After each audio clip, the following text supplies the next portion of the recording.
ይሄንንም ያዘውና ወደ ህግ መሄድ ካለብን እንሄዳለን። ፈርመህልኝም ነገ መገናኘት ካለብን እንገናኛለን። አመሰግናለሁ በጣም ከመክበራውን መከራከር ምን ነገር ያስፈልጋል? በቃ ጥሩ እስከ ነገ ድረስ ይታገሱኝ ላስብበት ከራሴ ጋር ከዛ የወሰንኩትን ውሳኔ ወይ ፈርምልሻለሁ ወይ አብረን ወደ ህግ አካል ሄደን መሆን ያለበት ነገር ይሆናል። እስከ ነገ ድረስ ታገሽ። ይሄ ከኔ መውጣት አለበት፣ እኔ ጋር መቀመጥ የለበትም። ምክንያቱም ህግን ያዘዘው እኔ ህግን ያዘዘው ምክንያቱም ነገ ባይስማማ ድጋሚ ማፋፋል ይችላልቸው። ገባህ? ምንም ይፈጠር አይደለም። እኔ እና ወንጀለኛ አይደለሁኝም እኮ አይደል? ምንም ችግር የለውም። እኔ ወንጀል አልሰራም ወይ ተባለ። ይሄ ህግን ያዘዘው እኔ ጋር መቀመጥ አይችልም። እናንተ ቁጭ ብላችሁ መፍታት የምትችሉት ለምን ህግ ጋር ታደርሱታላችሁ? ችግር የለውም ብሩክ።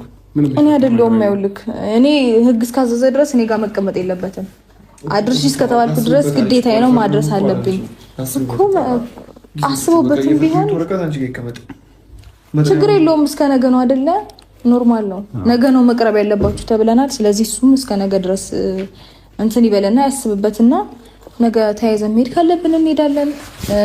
ከፈረመልኝ ደግሞ ሄጄ ክሴን አነሳለሁ ማለት ነው። በሰላም ያሳለፋችሁበት ፍቅራችሁ እንደ ቀልድ ፖሊስ ጣቢያ ሄዳችሁ የሆነ አይነት ቤት ሄዳችሁ ስትፋቱ ግን ህሊናሽ ራሱ ደስ ይላል። ሩታ ምንም ማድረግ አልችልም። ይፋ ህሊናዬ ደስ እንዳይለው ብዬ ደስ እንዲለው ብዬ ጉዳቴን አክሰፕት ማድረግ ደግሞ አልፈልግም። እኔ ደግሞ አውቃለሁ ስንት ነገር ላሳለፋችሁ ከብቻ ይሄ ግጭት ዛሬ አዲስ አይደለም። ብዙ ነገር አብራችሁ ያሳለፋችሁ ሰዎች ናችሁ።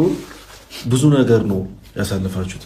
ዛሬ ላይ እንደዚህ ጥሪ የእንትን ጥሪ የሚሰጠው ልጅ አይደለም እኮ። እሺ ትላንትና ጥሩ ነገር አሳልፈናል ብዬ ዛሬ ለህሊና ምን ይለኛል ብዬ ነገ በጉዳት ውስጥ መቀጠል አለብኝ ማለት ነው? ነገሩ ይስተካከላል እኮ ለማስተካከል አሁን እየሞከርን ነው። ከዚህ በኋላ ከዚህ በላይ አትንከራከራችሁ። መብታችሁ ነው በቃ። ወሰናችሁ መብታችሁ ነው። እግዚአብሔር እያደረግሽ ያለሽ ነው። ችግር የለውም። መሄድ ትችላላችሁ። አመሰግናለሁ ለሰጠሽኝ ክብር፣ እንደ ባልነትም ስላከበርሽኝ በጣም አመሰግናለሁ። አንተም ስላከበርሽኝ በህዝብ ፊት አክብረሽኛል። አመሰግናለሁ። አንተንም እጅግ በጣም አድርጌ አመሰግናለሁ። አመሰግናለሁ ሁላችሁንም። ይፋ በቃ መልካም ጊዜ ይሁንላችሁ። ቻው። አዲስ ጀመር አረጋጋት በቃ ደህና ዋሉ። ይፋ መልካም ጊዜ ይሁንላችሁ።